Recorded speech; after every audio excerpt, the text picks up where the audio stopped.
వచ్చే ఏడాది జనవరి నెలాఖరులో జరిగే మేడారం జాతర కోసం రాష్ట్ర ప్రభుత్వం భారీ ఏర్పాట్లు చేస్తుంది.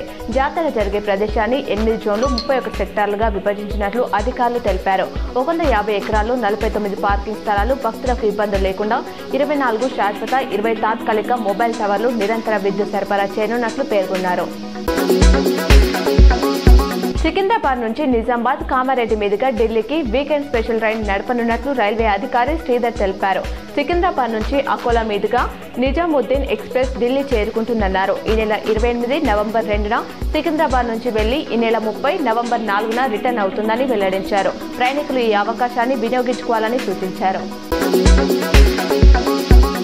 ఆకాశమే అద్దుగా దూసుకెళ్లిన బంగారం ధరలు క్రమంగా తగ్గుతూ వస్తున్నాయి. హైదరాబాద్ బులియన్ మార్కెట్లో ఇవాళ 24 క్యారెట్ల 10 గ్రాముల బంగారం ధర ₹810 తగ్గి 1,25,080కు చేరింది.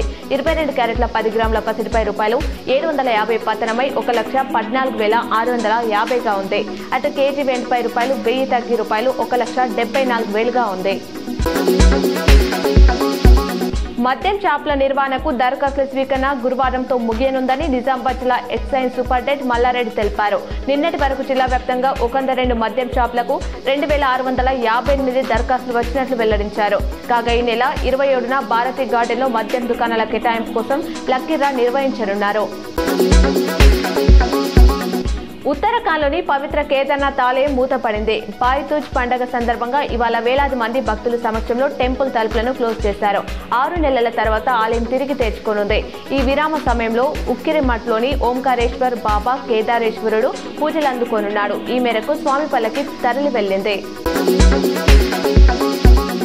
డిచ్పల్లి మండలంలోని ధర్మారం బి గ్రామ మాజీ సర్పంచ్ పిచ్చేశ్వరరావు అంత్యక్రియల్లో rural MLA doctor Bhupath Reddy పాల్గొన్నారు.